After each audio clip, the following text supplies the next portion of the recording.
ये है कि जनाब गुलाम नबी आज़ाद साहब जो अखिल भारतीय राष्ट्रीय कांग्रेस कमेटी के वरिष्ठ नेता हैं और जम्मू व कश्मीर के पूर्व मुख्यमंत्री हैं।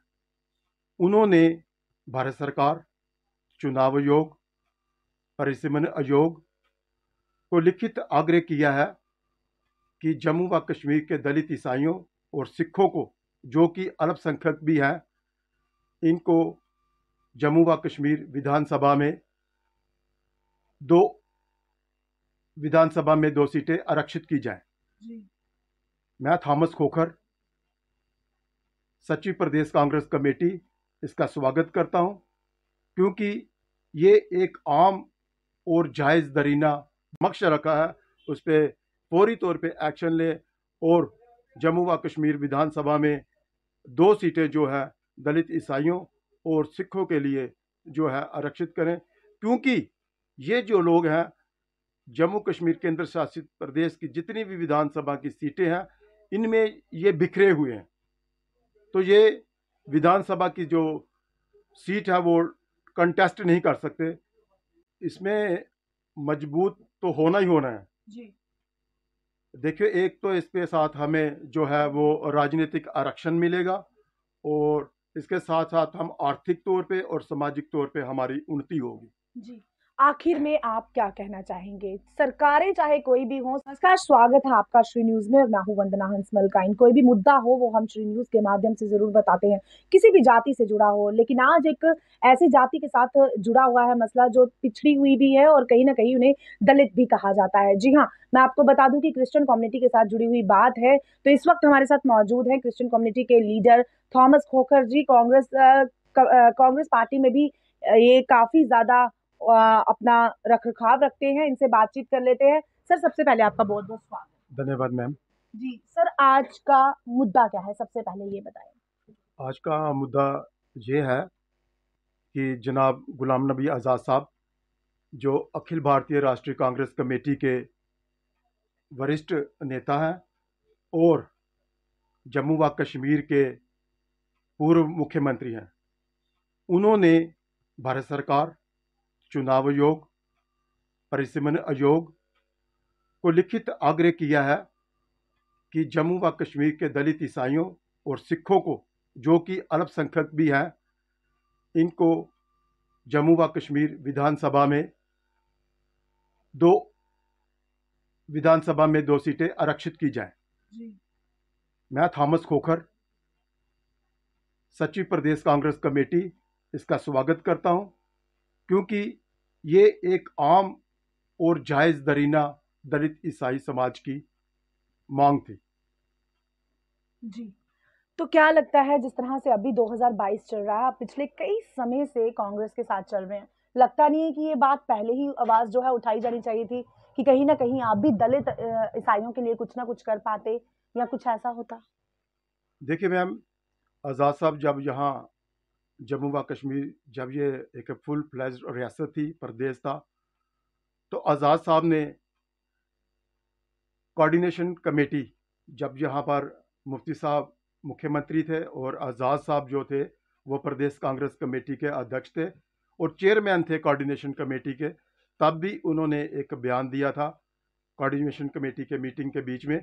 उन्होंने बयान में ये कहा था कि हम जम्मू सूबे से एक दलित ईसाई को विधान परिषद में मनोनीत करेंगे जी। तो क्या लगता है, अब जो उन्होंने आग्रह किया है, कहीं ना कहीं उनकी आवाज उठाई जाएगी या फिर इस पर जो है एक बार फिर से आवाज को बुलंद नहीं होने दिया जाएगा? मैं तो समझता हूं, जहां तक मेरा राजनीतिक तजुर्बा है या मेरा अपना एक मानना है इस बात को, कि भारत सरकार को और चुनाव आयोग को और परिसीमन आयोग को, क्योंकि अगर हम इस केंद्र शासित प्रदेश के वासी हैं और संविधान हमें इस बात की इजाज़त देता है कि हम भी अपना जो है डेमोक्रेटिक सेटअप में अपना जो है बराबर का दावा जो रखें, क्योंकि जब से केंद्र सरकार ने जम्मू व कश्मीर जो एक राज्य था इसको डाउनग्रेड किया है, उसको डाउनग्रेड करने से एकमात्र हमारे पास एक प्रावधान था कि जो राज्य सरकारें थी वो दलित ईसाई को उसमें मनोनीत करती थी। अब जो विधान परिषद है वो भंग हो चुकी है। तो मेरा यही एक आग्रह है कि जो आज़ाद साहब ने केंद्र सरकार से आग्रह किया है उस पर फौरी तौर पे काम किया जाए और दलित ईसाई समाज को मुख्य धारा में लाने के लिए, ताकि वो भी इस लोकतंत्र के साथ अपने शाना बशाना जो है इसके लाभ है उसके जो लाभदायक जो है इसके लाभार्थी बने। जी। अगर ये सीट मिल जाती है, ये रिजर्वेशन हो जाती है क्रिश्चियन कम्युनिटी के लिए, दलित ईसाइयों के लिए, तो कितना मजबूत हो जाएगा दलित ईसाई? इसमें मजबूत तो होना ही होना है। जी।